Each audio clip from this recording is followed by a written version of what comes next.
Hi friends, welcome. இதே முரளி இப்போ தேட்டர்ஸில் release ஆகி ஓடிட்டு இருக்க தமிழ் லவ் ட்ராமா மூவி. இந்த படத்தில் அதர்வா ஹீரோவா பண்ணியிருக்காரு. இந்த படத்தை ஆகாஷ் பாஸ்கரன் டைரக்ட் பண்ணியிருக்காரு.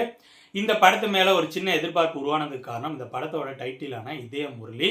இதயம் 90s 80s கிட்ஸ்க்கெல்லாம் ரொம்ப பிடிச்ச ஒரு லவ் ட்ராமா மூவி. அந்த படத்தில் ஒன் சைட் லவ் அப்படிங்கிற விஷயத்த ஸ்ட்ராங்காக கட்டியிருப்பாங்க.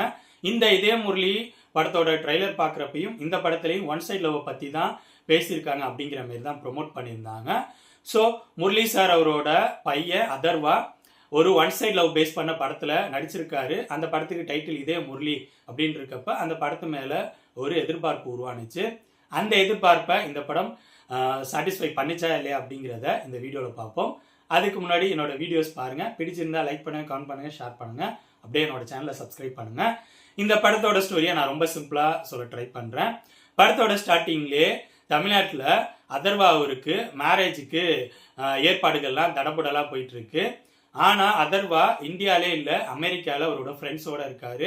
அவரோட மேரேஜுக்காக அவசரமாக அவரோட ஃப்ரெண்ட்ஸோட அமெரிக்காவிலேருந்து இந்தியாவுக்கு கிளம்பி வர்றாரு. கிளம்பி வரப்ப ஃப்ளைட்டில் பகத் ஃபாசில மீட் பண்ணுறாங்க அதர்வாவும் அவரோட ஃப்ரெண்ட்ஸும். அது மட்டும் இல்லாமல் பகத் ஃபாசில் அவர்கிட்ட அதர்வா அவரோட பாஸ்ட் லைஃப்பில் வந்து அவரோட சொல்லப்படாத ஒன் சைட் லவ் ஸ்டோரிஸ் எல்லாத்தையும் ஷேர் பண்ண ஆரம்பிக்கிறாங்க. இதுக்கப்புறம் படத்தில் நடக்கிற சம்பவங்கள் தான் இதய முரளி. இந்த படத்தை பற்றி சொல்லணும்னா, இந்த படத்தோட ஸ்க்ரீன் பிளேயில் ஃபஸ்ட்டு 30 மினிட்ஸ் எனக்கு நல்லா இருக்க மாதிரி இருந்துச்சு. சுவாரஸ்யமாக ப்ரெசென்ட் பண்ணியிருக்காங்கல்ல அப்படிங்கிற மாரி ஒரு ஃபீலை கொடுத்துச்சு. கிளைமேக்ஸ் போர்ஷனும் எனக்கு நல்லா இருக்க மாதிரி தான் இருந்துச்சு. படத்தோட ஃபர்ஸ்ட் ஹாஃப் செகண்ட் ஹாஃப் ரெண்டுலேயும் ஸ்க்ரீன் பிளே ஓரளவு சுவாரஸ்யமாக போகிறதுக்கு படத்தில் காமெடி அப்படிங்கிற விஷயம் நல்லாவே ஒர்க் அவுட் ஆயிருந்துச்சு. நிறைய இடங்களில் காமெடி நமக்குள்ள ஒரு சிரிப்பை உருவாக்குனுச்சு. இந்த படத்தோட டெக்னிக்கல் விஷயங்களும் இந்த படத்துக்கு ரொம்பவே சப்போர்ட்டாக இருந்துச்சு. குறிப்பாக படத்தோட ஒளிப்பதிவு சூப்பராகவே இருந்துச்சு. மனோஜ் பரமஹம்சா, சிஹெச் சாய் இவங்க 2 பேர் தான் ஒளிப்பதிவாளர்கள். சூப்பராகவே ப்ரெசென்ட் பண்ணியிருந்தாங்க. தமன் அவரோட பேக்ரவுண்ட் மியூசிக்கும் படத்துக்கு ரொம்பவே சப்போர்ட்டாக இருந்துச்சு. அடுத்ததாக இந்த படத்தில் நடித்தவங்களோட பெர்ஃபார்மன்ஸ் இந்த படத்துக்கு ரொம்பவே பக்கபலம் தான். அதர்வா ஹீரோவா பண்ணியிருந்தாரு, சூப்பரான பெர்ஃபார்மன்ஸ். பிரீத்தி முகுந்த், காயட் லோகர் இவங்க 2 பேர் தான் ஹீரோயின்ஸ். இவங்க 2 பேரோட பெர்ஃபார்மன்ஸ் நீட்டாக இருந்துச்சு. இவங்களை தாண்டி படத்தில் ஒரு நட்சத்திர பட்டாளமே இருக்காங்க. பரிதாபங்கள், சுதாகர், டிராவிட் செல்வம் காமெடிக்கு சப்போர்ட் பண்ணியிருந்தாங்க. ரக்ஷன், நட்டி, தமனும் ஒரு கேரக்டர் பெர்ஃபார்ம் பண்ணியிருந்தாரு. இவங்க எல்லாரும் இந்த படத்துக்கு என்ன தேவையோ அது பர்ஃபார்மன்ஸாக கொடுத்துருந்தாங்க. இந்த படத்தோட பிரச்சனைகள் அப்படின்னு சொன்னா, ஃபர்ஸ்ட் இந்த படத்தோட லவ் போர்ஷன்ஸ் தான் நான் சொல்வேன்.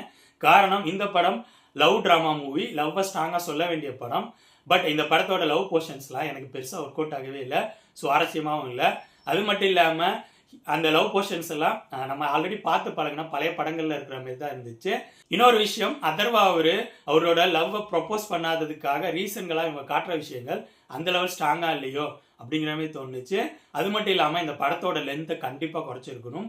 2 மணி நேரம் 50 நிமிஷம் கிட்ட ஓடுது படம். இந்த படத்தெல்லாம் 2 hours 15 minutesக்குள்ளேயே கிறிஸ்பாக அழகாக ப்ரெசென்ட் பண்ணியிருக்கலாம்.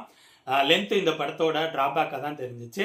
ஓவராலாக சொல்லணும்னா, என்னை பொறுத்த வரைக்கும் இதய முரளி டெக்னிக்கலாகவும் சரி, ஆக்டர்ஸோட பர்ஃபார்மன்ஸாகவும் சரி நல்லா இருக்க படம். ஸ்க்ரீன் பிளேல காமெடி அப்படிங்கிற விஷயம் நல்லா இருந்துச்சு. பட் லவ் போர்ஷன் எனக்கு பெருசாக ஒர்க் அவுட் ஆகவே இல்லை. அதுதான் இந்த படத்தோட மிகப்பெரிய டிராபேக். இந்த படத்தோட லவ் போர்ஷன்ஸ் எனக்கு பெருசாக ஒர்க் அவுட் ஆகாதனால இந்த படம் ஒரு ஆவரேஜ் மூவியாக தான் எனக்கு தெரிஞ்சிச்சு. இந்த படம் இப்போ தேட்டர்ஸில் ரிலீஸ் ஆகி ஓடிட்டு இருக்கு. ஸோ என்னோட ரிவ்யூ பேஸ் பண்ணி முடிவு பண்ணிக்கோங்க, இந்த படத்தை பார்க்கலாமா வேணாமான்னு. இதய முரளி படத்தை பற்றி என்னோட விமர்சனம் இது. அடுத்த வீடியோவில் இன்னொரு படத்தோட ரிவ்யூவோடு சந்திப்போம். பாய்.